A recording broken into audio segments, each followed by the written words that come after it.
Okay, so dalam video ni kita nak tengok faktor mempengaruhi rintangan dawai.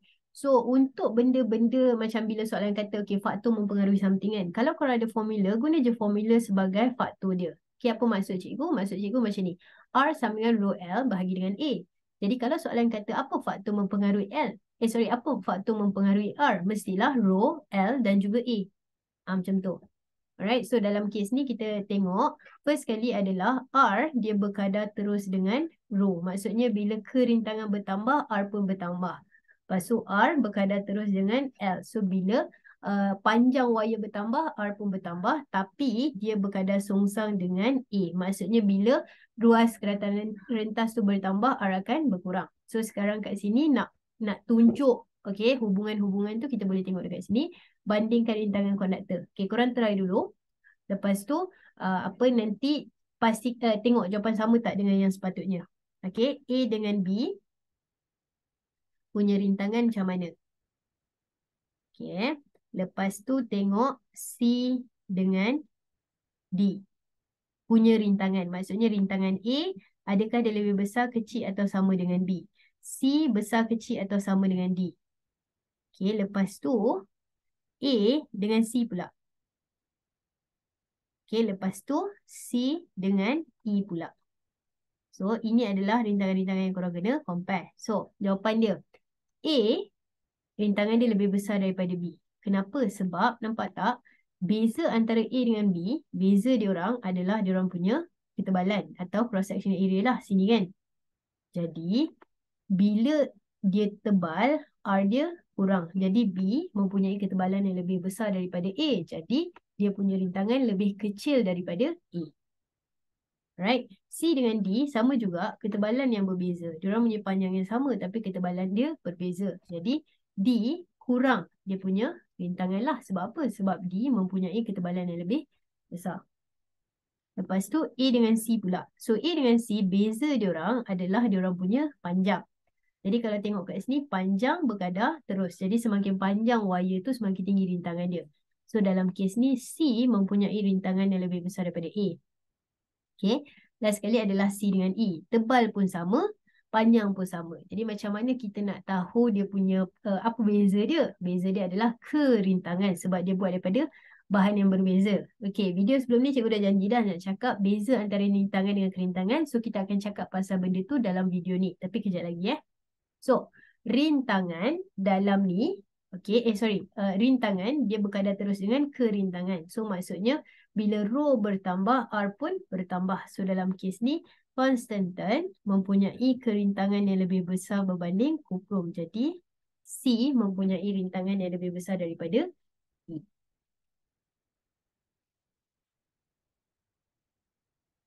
Okay, akhirnya kita pergi dekat sini.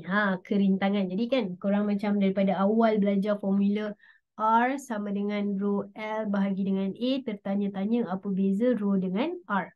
So, definisi dia pun berbeza. So, kerintangan adalah ukuran bagi keupayaan konduktor untuk menentang pengaliran arus elektrik. Maksudnya kalau kerintangan elektrik dia tinggi, dia ada ability untuk menentang arus tu daripada bergerak. Maksudnya makin tinggi kerintangan, makin kurang arus yang mengalir. Unit dia adalah ohmmeter. Tapi dia bergantung kepada sifat semula jadi bahan dan suhu bahan tersebut. Benda lain tak kacau. Maksudnya, itu beza dia dengan R. Kalau R, panjang tukar, R tukar. Tebal sikit, tukar. Nipis sikit, tukar. Tapi rho, tak kira lah panjang pendek, tebal nipis, rho dia still sama sebab dia bergantung kepada sifat semula jadi bahan dan suhu bahan tersebut. Okay, contoh. Tengok A dengan B. Diorang punya ketebalan sama, tapi panjang dia berbeza. So, kita tahu B lebih tinggi rintangan daripada A. Sebab dia lagi panjang kan? Okay, tapi A dan B dibuat daripada bahan yang sama. So, walaupun satu panjang, satu pendek, tapi kerintangan sama. Kenapa? Sebab sifat semula jadi dia sama. Kita assume suhu dia sama. Okay? So, sekali lagi kita buat contoh kat sini pula. C dengan D. So, makin panjang wire, makin tinggi rintangan. So, maksudnya rintangan D lebih besar daripada C. Tapi walaupun satu panjang satu pendek ataupun mungkin satu tebal satu nipis, tapi selagi bahan dia bahan yang sama, suhu sama kita assume pada waktu tu, dia punya kerintangan adalah sama. So, rumusan dia apa beza rintangan dan kerintangan? Rintangan bergantung kepada panjang, bergantung kepada kerintangan, bergantung kepada luas daratan rentas. Tapi kerintangan tu sendiri tengok bahan. Okey, kalau bahan tu tukar bahan memang terus daripada kuprum jadi apa benda lain lah, kuprum jadi aluminium tiba-tiba. Maksudnya dia punya kerintangan berubah. Tapi kalau setakat tukar panjang, tukar ketebalan, dia still akan mempunyai kerintangan yang sama walaupun rintangan dia berubah. Okey. So, cakap pasal benda-benda ni penting untuk korang tahu dia punya aplikasi ataupun modifikasi lah. Alright. So, bila soalan tu bagi korang satu situasi, korang check dulu apa yang kita harapkan daripada soalan tu. Adakah kita harapkan dia menjadi satu konduktor yang baik ataupun kita harapkan dia jadi satu heating element atau elemen pemanas. Okay. So, katakanlah kita nak buat, ni adalah kettle. Kettle ni function dia memanaskan air. So, dalam ni ada elemen pemanas dia. So, katakanlah sekarang soalan tu tanya pasal isi dalam ni. So, isi dalam ni kita akan guna elemen, heating element lah sebab kita nak dia panas. So, heating element mestilah bahan yang mempunyai rintangan tinggi. So, rintangan tinggi bahan yang dicadangkan adalah nikrom. Okay, so R sama dengan rho L bahagi dengan A. So, bila kita nak sesuatu yang mempunyai rintangan tinggi, kita memerlukan wire yang lebih panjang. So, kita akan pilih yang ni. Okay, biasanya kita akan pilih, kalau ikut formula, kita akan guna yang ni lah. Okay, tapi kalau rintangan rendah, kalau kita nak rintangan, kalau kita perlukan konduktor, contoh soalan kata, okay, bahan untuk wire penyambung kat sini.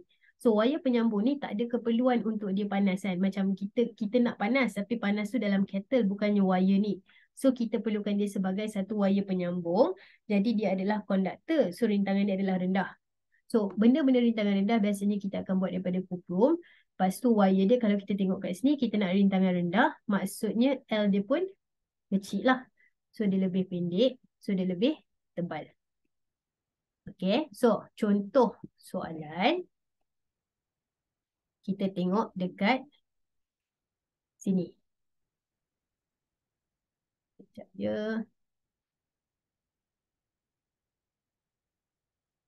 Okay. Kita tengok dekat sini.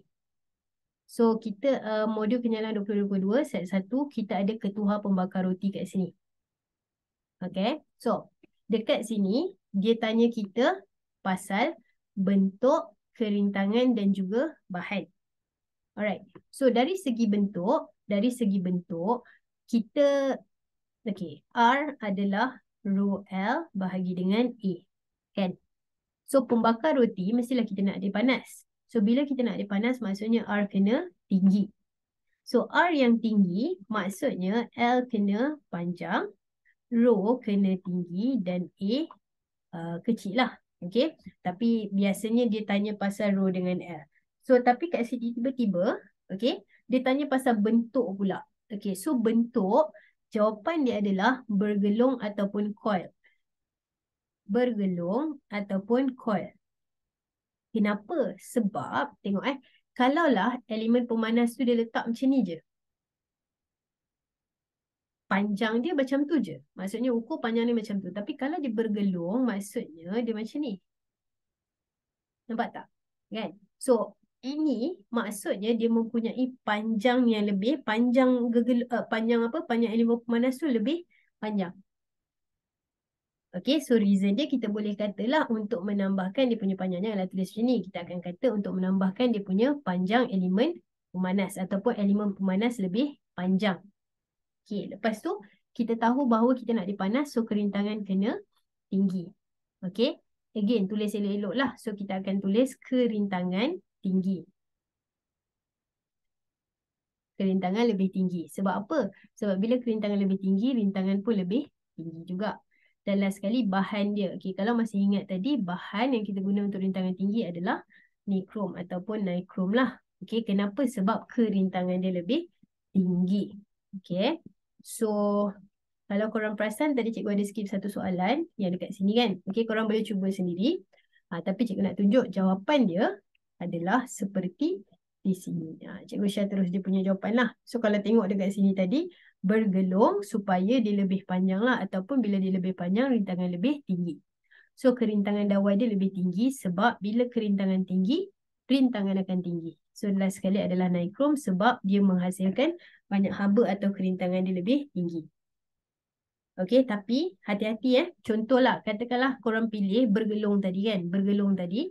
So bergelung rintangan lebih tinggi betul. Tapi kalau korang jawab kerintangan tinggi, salah. Sebab kerintangan hanya boleh pakai untuk soalan-soalan pasal jenis bahan. Sebab kalau setakat panjang tu, dia punya kerintangan still sama selagi dia menggunakan bahan yang sama.